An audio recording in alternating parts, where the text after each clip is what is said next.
Não há emergência no necrotério. O necrotério é o único lugar desse hospital que não tem emergência. Me disse um técnico sênior no meu primeiro turno. Esse conselho está gravado em meu cérebro a cada turno. 20 anos no trabalho. Essa noite, assim como em todos os turnos, ando pelo local, me certificando de que nada está fora do lugar. Depois, vou para minha sala de atendimento e tranco a porta. Meu telefone toca.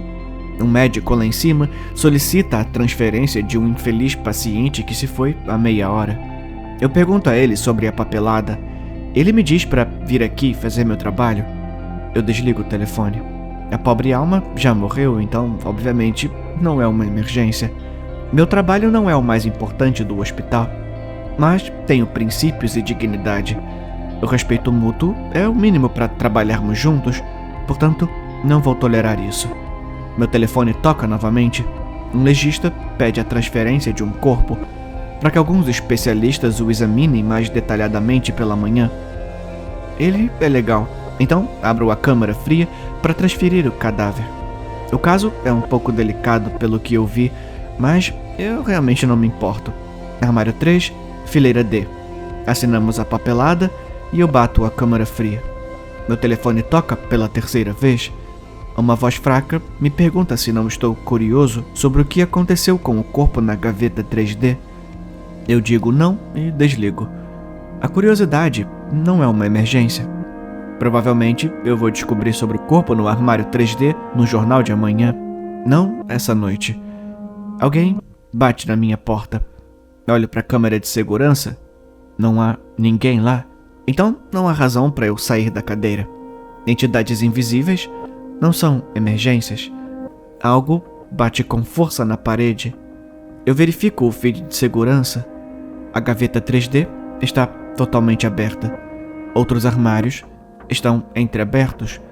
Os corpos estão saindo, rosnando, sibilando. Alguns se empurram contra a porta, tentando escapar da sala fria. Boa sorte com isso. Eu sorrio. Fluidos e partes de corpos são arremessados pela sala. A equipe matinal e os especialistas terão um dia divertido. Cadáveres reanimados, porém, não são uma emergência. Eu bocejo e adormeço rapidamente. O alarme do meu telefone toca. São 7 da manhã.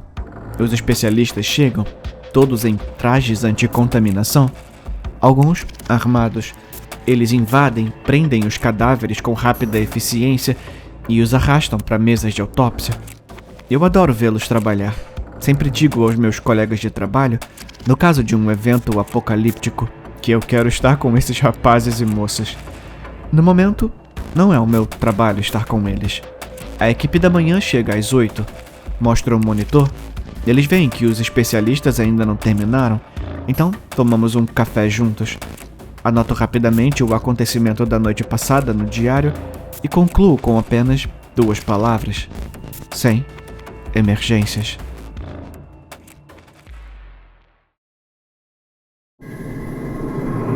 Eu acho que a minha filha adotiva é um horror cósmico.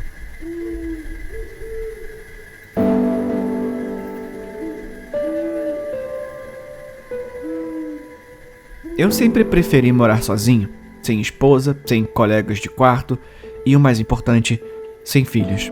Eu queria um gato ou um cachorro, mas ainda não superei a morte do meu último pet.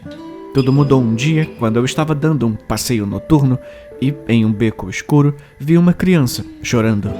Olhei em volta, esperando que não fosse algum tipo de armadilha e finalmente me aproximei dela. Ei, garota, qual o problema?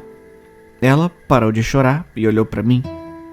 Eu não sei o que fazer. Eu não quero ir para casa, onde todos são maus comigo, mas eu tô com medo e com fome. Eu me ofereci para levá-la do outro lado da rua até o posto de gasolina para comprar um sanduíche. Ao que ela parou de chorar e, silenciosamente, se juntou ao meu lado, ainda soluçando e assustada. Depois de pegar um sanduíche, que ela devorou com entusiasmo, eu a levei à delegacia. Ela disse que seu nome era Lilith. Ela tinha 10 anos e, após pesquisas, o Estado não tinha registros de seus pais ou qualquer coisa sobre seu passado. Eles queriam colocá-la em um orfanato, mas ela ficou ao meu lado. Não, eu quero ficar com ele. Ele me alimentou e foi legal comigo. Essa pobre garota age como se nunca tivesse conhecido um ato de bondade em toda a sua vida. Eu não sabia como cuidar de uma criança, mas algo semelhante à culpa tomou conta de mim. No dia seguinte, consistiu em ser inspecionado e, finalmente, ser considerado certificado como pai quando descobriram que eu tinha um bom trabalho em casa. Lilith, que agora chamo de Lily, foi para casa imediatamente. Ela gostava de olhar os peixes no meu aquário, estava animada por ter seu próprio quarto e adorava correr no quintal. Uma coisa que notei nela é que essa garota come como se não houvesse amanhã. Por incrível que pareça, ela não era pele e osso quando a conheci, mas ela não tem nenhum traço de gordura que você esperaria que a maioria das crianças da idade dela tivesse. Ela parecia uma mini adulta. Depois de comer 3 sanduíches e uma tigela de macarrão, ela foi tirar uma soneca. Ainda não me adaptei totalmente a ter outro ser vivo além de peixes e plantas em casa, mas ela trouxe uma energia agradável. E o fato de estar sempre com fome me lembrou de comer alguma coisa eu mesmo. Tomei nota para fazer algo logo, caso contrário, ela iria arruinar minha conta do supermercado. Decidi levá-la para passear pela área do parque, esperando que ela se cansasse e dormisse tranquilamente essa noite. Até hoje, me arrependo de ter feito isso. Na trilha, um cervo passou na nossa frente. O que é aquilo? Você nunca viu um cervo antes? É de comer? Sim, na verdade, embora eu não coma. Lily, então, se aproximou. Embora eu tenha dito a ela que poderia ser perigoso, então observei com horror enquanto ela se transformava em algo não humano. Uma linha horizontal se formou em seu estômago, que se abriu para uma boca grande, cheia de fileiras e fileiras de dentes afiados. Asas pretas, semelhantes às de um corvo, se projetavam de suas costas, e um círculo escuro pingando algum tipo de lodo preto formado sobre sua cabeça. Uma língua grande como o tentáculo de uma lula envolveu o cervo e o puxou para dentro, respingando sangue e ossos esmagados, enquanto ela comia o cervo como se fosse uma barra de chocolate. Então, como se nada tivesse acontecido, ela voltou à sua forma humana. Isso foi delicioso, eu a ouvi dizer, sem ter nenhuma reação, exceto tentar não desmaiar com o horror que testemunhei. Devíamos ir para casa, papai. Você não parece muito bem. A partir daí, tive apenas medo. Alimentá-la parecia mais como se eu estivesse fazendo uma oferenda a uma divindade malévola. E uma noite, acordei às 3 da manhã e meu sangue gelou quando a vi ao pé da minha cama. Papai, eu tô com fome. Eu me levantei e fiz 2 sanduíches de presunto para ela.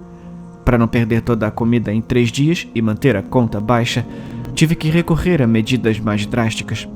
Faríamos caminhadas na floresta, onde íamos caçar cervos, e eu a deixava comer até se fartar antes de voltar para casa.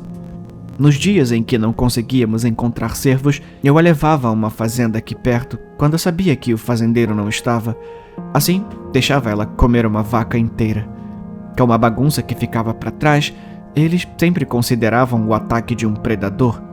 O que mais me impressionou é que, quando ela não estava agindo como um monstro voraz, ela era a garotinha mais feliz do mundo.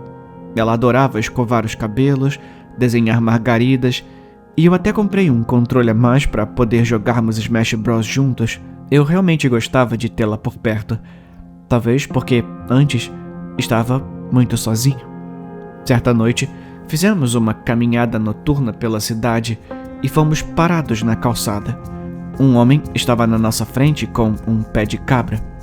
Ora, olha o que temos aqui. Ele, então, tinha um cúmplice com uma lâmina atrás de nós. Facilita isso pra você, amigão. Só deixa a garota e vai embora. Mais uma vez, tive medo.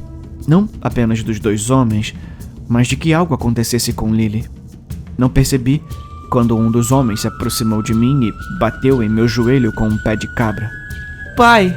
Ouvi Lily gritar enquanto o sangue corria pelos meus ouvidos e a dor atravessava o meu joelho. Ele a agarrou pelo braço e ela se transformou. Espera, que porra é essa? Eu ouvi o homem gritar enquanto ela enrolava a língua em sua perna e o arrastava para dentro de sua boca, como se ele fosse um gado em direção ao abate. Seu amigo tentou fugir, mas ela o devorou também. Seus gritos devem ter iluminado o ambiente silencioso da noite, mas eu estava com muita dor. Meu mundo girava. Minha audição estava abafada e minha visão embaçada. Finalmente, recuperei em tempo suficiente para tirar o telefone do bolso e chamar uma ambulância. Querida, se a polícia perguntar o que aconteceu ou alguém se aproximar, é só dizer que eu fui atropelado por um carro em alta velocidade. Ela assentiu e momentos depois a ambulância chegou para me levar ao hospital. Depois de colocar gesso e algumas muletas, pude voltar para casa. Eu tô feliz que meu trabalho era home office, então não precisei me preocupar com uma babá e iria ensiná-la em casa até que as aulas começassem de verdade. Eu disse a ela para nunca mais se transformar na frente de outras pessoas e nunca mais comer outro ser humano. Ela concordou com tudo isso. Uma noite, saí e a vi olhando para o céu. Ei, querida, o que você tá olhando? O que são essas luzes no céu? Essas luzes são estrelas, querida. Elas parecem tão deliciosas. Eu espero um dia poder ir lá e comer até a última estrela. Eu sei que um dia você vai, querida. Eu ainda tenho medo dela e, sim, eu sei que vivo com um monstro. Mas quando você ama alguém, você ignora as falhas. Ela me deu alguém por quem trabalhar duro e eu a amo. E ela me ama. Eu acho. Ou, pelo menos, espero.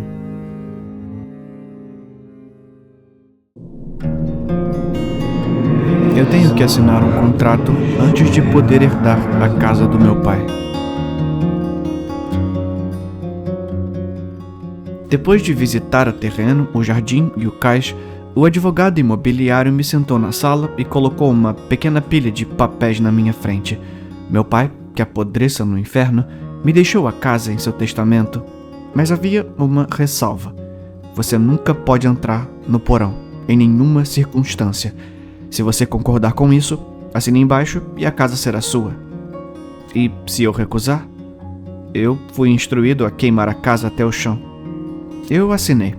O advogado entregou as chaves e saiu. Certifiquei-me de que o carro dele passasse pelo portão da frente antes de seguir para o porão. Quando eu tinha 8 anos, meu pai nos abandonou. Deixou minha mãe e eu sozinhos no meio da noite. Agora, 20 anos depois, ouvi dizer que ele morreu e me deixou sua casa. A julgar pelo quão chique essa casa é, ele tá vivendo bem enquanto lutávamos para comprar mantimentos. Como eu poderia não me vingar um pouco do homem que tornou nossas vidas tão miseráveis? As portas do porão eram feitas de madeira preta e grossa e eram tão pesadas que mal conseguia abri-las. Desci as escadas até o porão e havia um pequeno túnel com uma luz no final. Então, caminhei até chegar do outro lado. Diante de mim, havia um vasto deserto de areia vermelha, com um vento quente e seco. Você não deveria estar aqui. Um homem estava sentado de pernas cruzadas, olhando para a areia. Pai? Eu disse. Isso é uma piada? Ele se virou e em metade de seu rosto estava derretido, os dentes expostos e os olhos brancos. Por que você veio? O que está acontecendo? Eu perguntei. Olha, ele disse, apontando para longe. A 300 metros de distância, havia uma fila de pessoas, atravessando o horizonte, caminhando em fila indiana em direção a uma enorme porta vermelha. Não consigo entrar na fila, disse papai. Eu tenho muito medo do que vem depois. Pai, eu disse, ajoelhando-me ao lado dele. Isso sempre esteve aqui? Eu tive que manter segredo quando o meu pai me deu a casa. Eu não queria abandonar você. Eu só... Ele começou a chorar. Eu sinto muito. Eu sinto muito. Eu me senti mal por ele. Não se desculpa, pai. Tá tudo bem. Não, eu preciso me desculpar. Porque você também está preso aqui. Uma vez fechadas as portas do porão, não tem como voltar atrás. Não se preocupa, eu não fechei a porta do porão, pai. A porta ainda está aberta. Eu ouvi o baque, mas não me lembro de nenhuma dor. Quando abri os olhos, papai estava parado perto de mim, segurando uma pedra. Meu pai cobriu a boca com as mãos e gritou: "Está aberta!" A areia começou a vibrar, e a última coisa que me lembro é de ver 1000 cadáveres derretidos, apodrecidos e desfigurados, correndo o mais rápido que podiam para passar por mim e depois pela porta do porão.